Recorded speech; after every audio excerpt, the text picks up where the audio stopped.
I've got an unlimited budget. Let's see what Doctor Who sets I can make.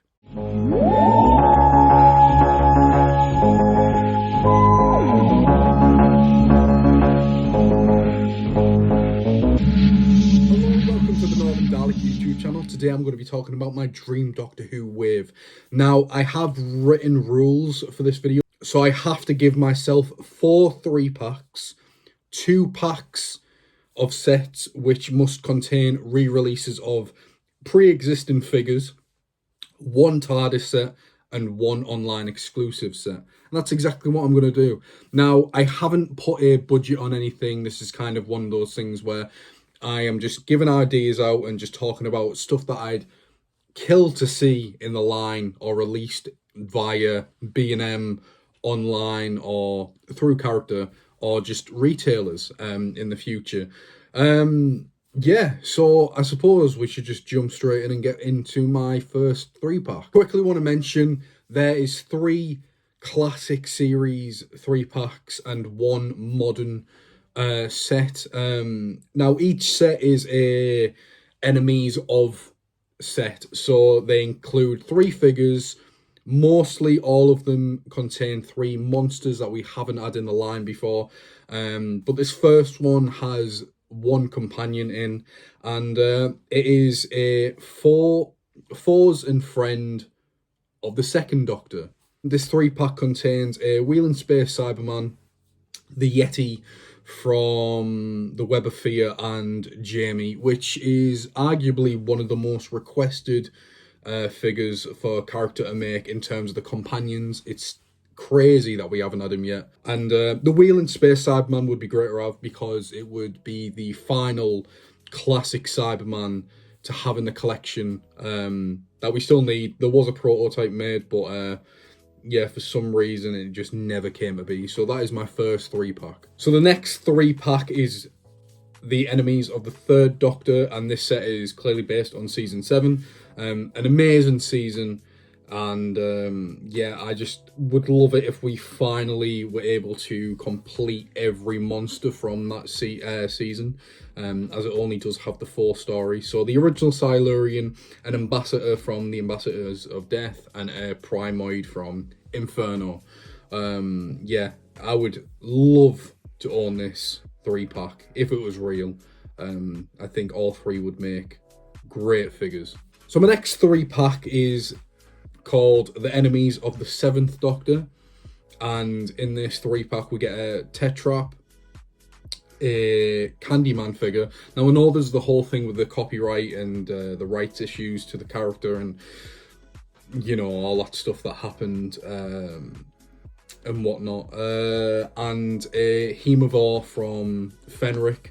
Yeah, I honestly, I would love to own a Tetrap. I think it's a great design and it would make a great figure, especially if character were able to use soft goods for like the bat wings and stuff. I know Dapple made their own version back in the day, so this is definitely one that I'd love to have in the collection. So this 3-pack is based on the 12th Doctor's era. Now, his era has so little in terms of figures.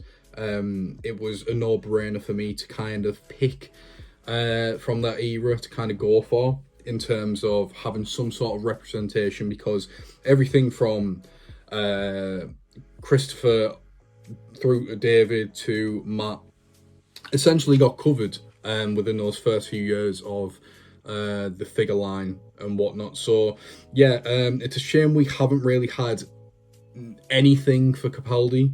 And in this 3-pack, I put in the Fisher King, which is a one-off design, but I absolutely love it. I think that with the updated articulation, the kind of Black Series-esque articulation, would do wonders. Same for the Darkwater Cyberman. I know it's also in Nightmare in Silver, but I wanted to have it here. Again, it's a modern Cyberman that we don't have. And an odd one, I suppose, the new series version of the Zygon. I love the Zygons. I do love the updated look. I definitely prefer the classic look to it, but yeah, I do love the modern take on the Zygons. So I kind of put that in there. There's so many to pick from Capaldi's era. But yeah, these are the three that I ended up settling on. So my TARDIS set would be based on the Happiness Patrol, and that would be the very infamous pink TARDIS. Now, it's not a fully pink TARDIS, for those that don't know. It is only the front section of the box that is painted pink.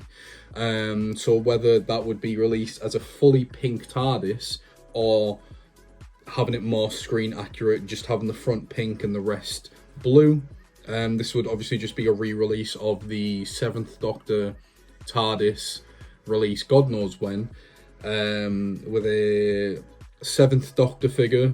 I personally would love a newly sculpted head with the solemn face with hat. I know that's one of it's incredibly sought after in terms of hoping it would get made. It's mad that it hasn't happened yet. Now, these 2-packs. Now, both of these are re-releases, as I've stated in the rules, but also I've went for figures that are very sought after, very hard to get, and I personally just think they would make very nice sets for people to get if it was to happen.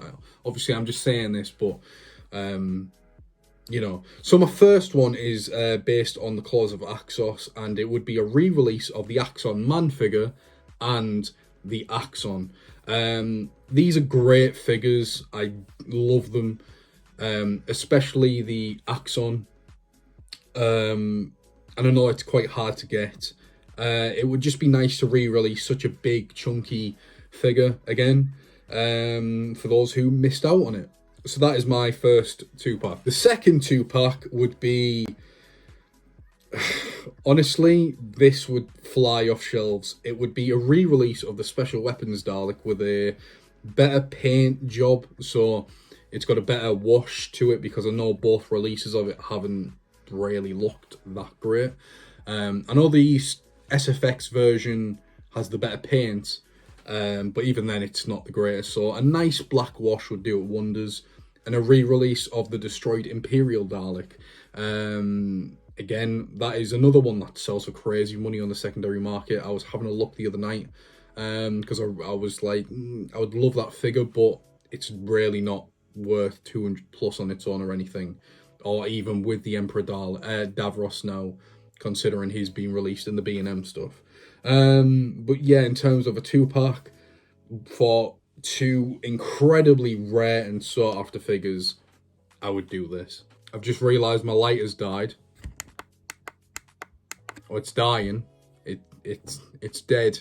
So my online exclusive figure would actually be the Emperor Dalek from Evil of the Daleks.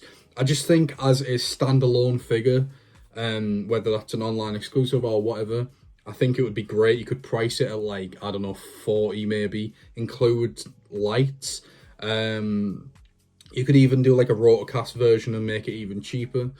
But I just think an official release of the Evil of the Daleks Emperor would be great. I know I've got my own in the collection, but I would love to own an official release. But that has been my dream Doctor Who with an unrealistic, non-existent budget. Thank you so much for watching, and I'll see you later.